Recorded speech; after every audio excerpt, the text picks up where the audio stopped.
आपसे हम सभी रूबरू हो रहे हैं। 3 तारीख को जो हमने एक प्रेस कॉन्फ्रेंस की थी, उसमें एक बर्निंग इशू जो पूरे जम्मू को जिसने घेर के रखा हुआ है, इल्लीगल माइनिंग को लेकर, उसको हमने उजागर किया था। और यकीनन कहीं ना कहीं सरकार भी उससे सत्ते में भी आई और सरकार को भी लगा कि बिना आग के धुआं नहीं होता है। अगर ये registered unit holder ultimately media में इतने ना सिर्फ भावुक हुए हैं बल्कि अग्रेसिव भी हुए हैं, इसका मतलब हालात बहुत ज़्यादा ख़राब है। और रिवर तवी को लेकर अक्सर हम लड़ाई लड़ते रहे हैं कि जो ऑनरेबल हाई कोर्ट ने माइनिंग को स्टे किया है, वो गवर्नमेंट को स्टे वकेट कराना चाहिए, क्योंकि ये रिवर तवी कईयों घरों की रोजी रोटी होने के साथ साथ सरकार का भी एक बहुत बड़ा साधन है। ये नेचुरल बेड मटेरियल है और गवर्नमेंट का ये रिसोर्स है। ये मेरा या आपका रिसोर्स नहीं है, गवर्नमेंट उसको आउटसोर्स करती है, उससे कईयों घरों की रोजी रोटी चलती है। लेकिन बदकिस्मती ये रही कि ऑनरेबल हाई कोर्ट की नज़रों में वो फाइलों में बंद है और सरेआम उसमें माइनिंग चलती है। और उसे अपनी माइनिंग की चोरी को छुपाने के लिए सरकार के चंद महानुभावों ने हम यूनिट होल्डर्स को बलि का बकरा बनाया। विशेष करके तवी के अंदर जो 14 जो स्टोन क्रशर्स हैं और जो बजालता बेल्ट में 8 स्टोन क्रशर्स हैं, अननेसेसरली हमें हरास किया गया। और पिछले तकरीबन 10 महीने से एक हंसती खेलती इंडस्ट्री, एक ऐसी इंडस्ट्री जिससे कईयों घरों की रोजी रोटी जुड़ी हुई थी, कईयों घरों का संसाधन हम लोग जुटाते थे, उसको बिल्कुल ब्लैंकेट बैन बंद करके सील करके रख दिया है। जो हमारी पीड़ा में जैसे अग्नि में तेल का और घी का काम उस सील ने किया है।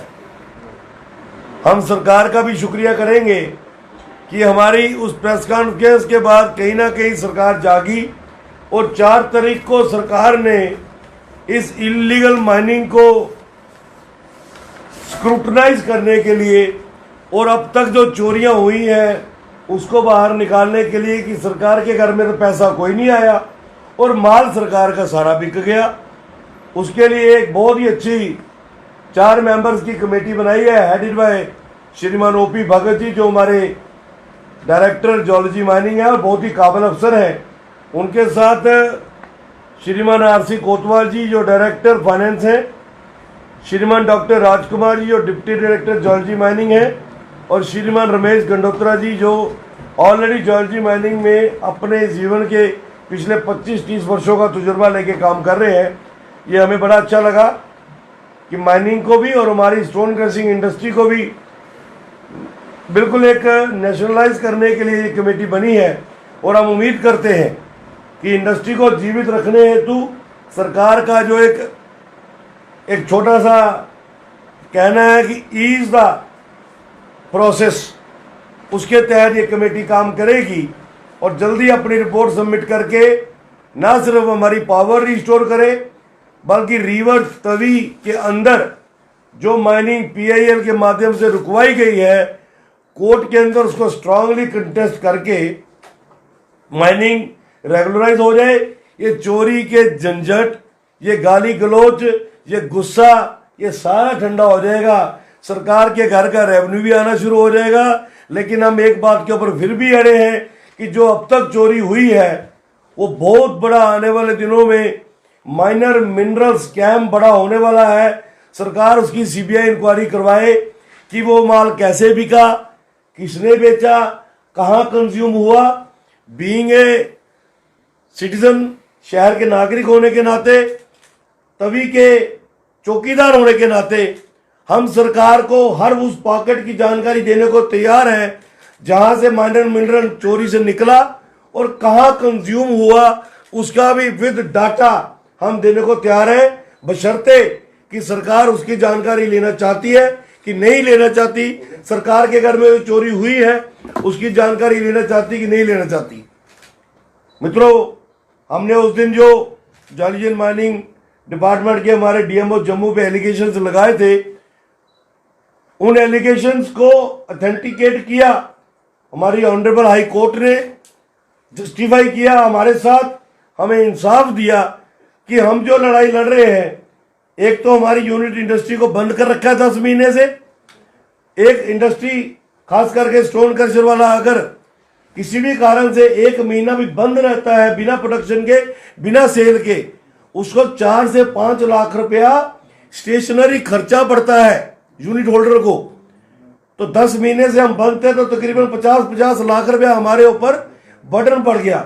उसके ऊपर हमारे श्रीमान अंकुर सचदेवा जी ने पहले फरवरी में एक फटका दिया जो नाजायज था।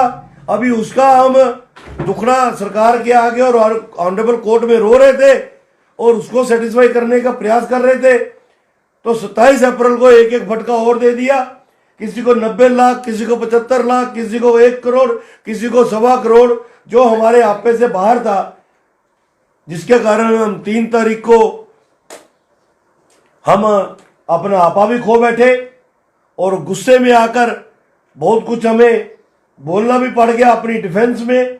लेकिन कहीं पर भी वो किसी को हर्ट करने के लिए नहीं था। जिनके लिए भी वो बात कही गई उनको सिर्फ एहसास होना चाहिए था कि आपने किसी को कितना सताया होगा कि वो परिवार इतने दुखी हो गए होंगे कि उनको आपके खिलाफ सड़कों पे उतरना पड़ा। तो हम आपके माध्यम से ऑनरेबल हाई कोर्ट का आभार व्यक्त करते हैं जिन्होंने इस सिख होती इंडस्ट्री को फिर से जीवित किया है और उस पूरी प्रोसेस को स्टे कर दिया है। मैं जरूर चाहूंगा कि जो हमारे लॉयर्स डिपार्टमेंट ऑफ ज्योलॉजी माइनिंग को कोर्ट में रिप्रेजेंट कर रहे हैं वो ऑनरेबल कोर्ट के उस वर्जन का ऑनर करे और ऑनरेबल कोर्ट को जरूर डिफेंस में लेकर ये बात अगली तारीख पे रखें कि जनाब इस स्टे को कंटिन्यू कीजिए या फिर इस ऑर्डर को आप क्वैश कर दीजिए। मित्रों, इस माइनिंग के दौरान, इलीगल माइनिंग के दौरान हमने आपसे कहा था कि डीएमओ साहिबान कुछ भी अकेले नहीं कर रहे हैं, उसके पीछे बहुत बड़ी कोई ताकत है। वो बड़ा ही सीधा साधा सरल सा बच्चा है और मुझे लगता है कि उसकी बॉडी को देख के तो दूसरे को लगता ही नहीं होगा कि ये किसी न किसी तरीके से कहीं तानाशाही कर सकता होगा। लेकिन उसके पार्ट में सबसे बड़ी नालायकी जो हमें लगती है वो ये कि बीइंग ए डीएमओ उसको अपना एयर कंडीशन ऑफिस और अपनी एयर कंडीशन गाड़ी, इन 2 कामों के अलावा वो कुछ नहीं करता है। जबकि मैं भी इस इंडस्ट्री से जुड़ा हूं, पिछले 25 वर्षों से हम सभी जुड़े हुए हैं और 10 डीएमओ के साथ हमने काम किया है। डीएमओ को अपने इलाके में होना होता है, जो उसके पास इलाका होता है। दिन रात की रखवाली उस प्रोडक्ट की करनी पड़ती है, माइनर मिनरल की, जिसके लिए उसको माइनिंग अफसर लगाया होता है। लेकिन हमें अफसोस लगता है कि हमारे डीएमओ भाई साहब अधिकतर समय अपना मोबाइल पे या अपने एयर कंडीशन ऑफिस पे या गाड़ी में लगाते हैं। हाँ, उनकी सहायता उनके 2 सहायक बड़े अच्छे तरीके से करते हैं। जैसे मैंने आपको पिछली बार बताया था, श्रीमान भारत भूषण जी जो सेक्शन अफसर है और श्रीमान भानु प्रताप जी जो उनके गाड़ी का जो उनकी गाड़ी चलाते हैं, इन्होंने एरिया बांटा हुआ है। भानु प्रताप जी जो अखनूर एरिया से गुराई करते हैं, उसका एक सबूत हमारे हाथ आया है कि स्टोन क्रशर वाले से जबरदस्ती पैसा जब लेते हैं तो कैसे लेते हैं। हमारे किसी एक यूनिट होल्डर को एक बार उन्होंने इतना तंग किया कि मुझे आज ही पैसा चाहिए। उन्होंने कहा मेरा काम नहीं चल रहा, अभी पैसे नहीं है। उन्होंने बोला कुछ भी करके मेरे खाते में डालो। सरकारी कर्मचारी के खाते में जब कोई पैसे डालता है तो मित्रों आपसे कुछ छुपा नहीं है। ये देखिए भानु प्रताप सिंह के अकाउंट की स्टेटमेंट, 25,000 रुपया एक यूनिट होल्डर को उसके अकाउंट में डालना पड़ा। कोई खुशी से किसी के खाते में पैसे ऐसे नहीं डालता, और वो भी कर्मचारी। रैंक देखो उसका क्या है, ड्राइवर, डीएमओ का ड्राइवर। वो कहीं कमिश्नर सेक्रेटरी का ड्राइवर होता तो हमें लगता था कि भैया अप्रोच वाला आदमी है। एक डीएमओ का ड्राइवर क्रशर वाले से अपने खाते में पैसे मंगवा रहा है। अब आप इसको कैसे गवर्नमेंट तक पहुंचाते हैं, क्योंकि आईना आपने दिखाना होता है, वो आपका काम है। हम शुक्रगुजार हैं डायरेक्टर ज्योलॉजी माइनिंग के कि हमारी प्रेस कॉन्फ्रेंस के बाद उन्होंने ये जो सरगना एक गैंग चला हुआ है अंडर द बेल्ट ऑफ हमारे डीएमओ श्रीमान अंकुर सचदेवा जी, भारत भूषण जो सेक्शन अफसर है, जो बजालता के अंदर तूते दिखुई, हमारे फ्लाई मंडाल में जितना भी एरिया है, जो भी पॉइंट से यहाँ से गाड़ियां निकलती हैं, वहां से उगाई करता था, आरएसपुरा से उगाई करता था, उसको इन्होंने इमीडिएटली जो है 5 तारीख को अटैच कर दिया विद स्ट्रिक्ट इंस्ट्रक्शंस कि वो फील्ड में कहीं नहीं जाएगा और डायरेक्टर ऑफिस में बैठ के डायरेक्टर के दिशा अनुसार काम करेगा। तो ये हमारे इशू को हाईलाइट करने के बाद कुछ बातें सामने आई हैं जो आपके साथ आज हमें साझी करनी थी, वो मैंने की है।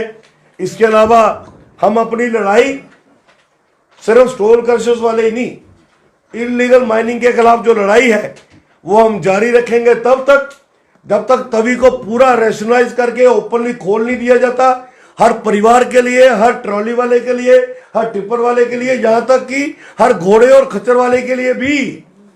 और जब तक ये जो अब तक मटेरियल चोरी हुआ है इसकी सीबीआई इंक्वायरी करा के सरकार के घर में वो 300-350 करोड़ रुपया वापस नहीं लिया जाता। इलीगल माइनिंग के खिलाफ हम ये लड़ाई अपनी जारी रखेंगे। धन्यवाद।